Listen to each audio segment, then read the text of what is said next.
റഹ്മാനെ. ശുദ്ധ ഖുർആനിലെ 36-ാം അധ്യായം സൂറത്ത് യാസീനിലെ 55 മുതൽ 57 വരെയുള്ള വചനങ്ങൾ നോക്ക് നിങ്ങൾ. ഓതേണ്ടത് എങ്ങനെയാണെന്ന് കേൾക്കുകൂടെ ചെയ്യാം.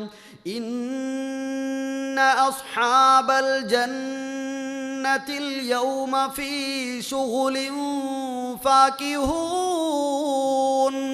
സ്വർഗാവകാശികളായ ആളുകൾ വളരെ സന്തോഷത്തോടുകൂടെ കുശലം പറഞ്ഞുകൊണ്ടിരിക്കുന്ന ദിവസമാണ് കേട്ടോ അന്ന് സ്വർഗത്തിലുണ്ടാവുക. ഹും വ അസ്വാജുഹും. ആരോടാ കുശലം പറയുന്നത്? ആരോടാ സഹോദരങ്ങളെ? ഹും അവരും, വ അസ്വാജുഹും അവരുടെ ഇണകളും, ഫീ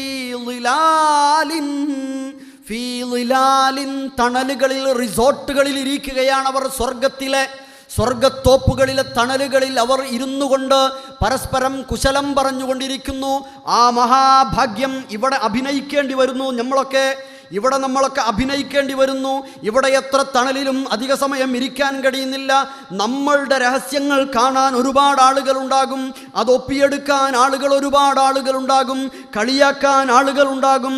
മറ്റുള്ളവരുടെ ഇരിക്കാൻ നമുക്ക് കഴിയുകയില്ല. എന്നാൽ സ്വർഗീയ സുഖൈശ്വര്യങ്ങളിൽ മനുഷ്യരുടെ ഏവരുടെയും അതിയായ ആഗ്രഹത്തെ എണ്ണിപ്പറയുന്നതിൽ അല്ലാഹ് പറയാ, ഹും വ അസ്വാജുഹും ഫീ ളിലാലിൻ അലൽ അറായികി മുത്തഖിഊൻ. ചാരുകസേരകളിൽ, സോഫകളിൽ അവർ ഇരിക്കുകയാണ്, കുശലം പറഞ്ഞുകൊണ്ടിരിക്കുകയാണ്, അവർ സല്ലപിച്ചുകൊണ്ടിരിക്കുകയാണ്.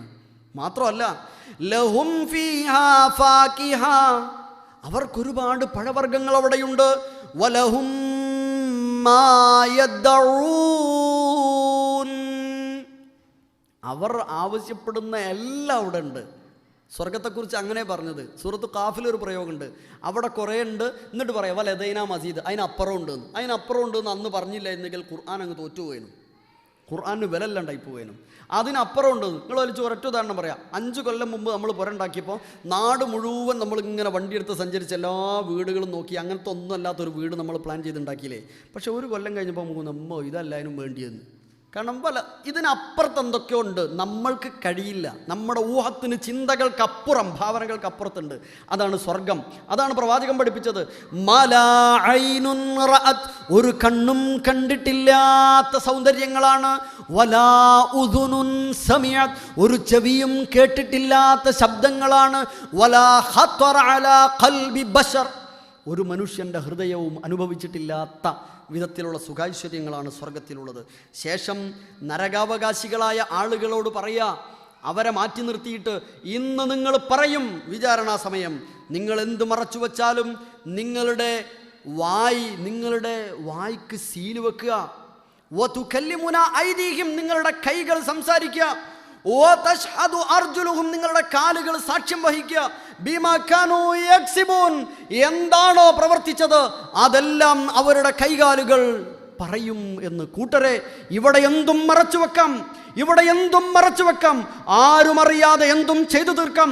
പക്ഷേ പടച്ച തമ്പുരാന്റെ സുബ്ഹാനഹു വ തആലയുടെ കോടതിയിൽ ചെന്നാൽ എൻ്റെയും നിങ്ങളുടെയും വായി പൂട്ടിവച്ചിട്ട് നമ്മുടെ കൈകാലുകൾ, നമ്മുടെ തൊലികൾ സംസാരിക്കുമെന്ന് പടച്ച തമ്പുരാൻ നമ്മെ ബോധ്യപ്പെടുത്തുന്നുണ്ടെങ്കിൽ, ഈ യാസീൻ ഓതി തീർക്കാനുള്ളതല്ല. ഈ വചനം ഓരോ കാൽവയ്പ്പുകളിലും, ബിസിനസ് സ്ഥലങ്ങളിൽ പ്രവർത്തിക്കുമ്പോൾ ഓരോ ചുവടുവയ്പ്പുകളിലും നമ്മുടെ മനസ്സിലുണ്ടാകണം. ഇത് ഹറാമായി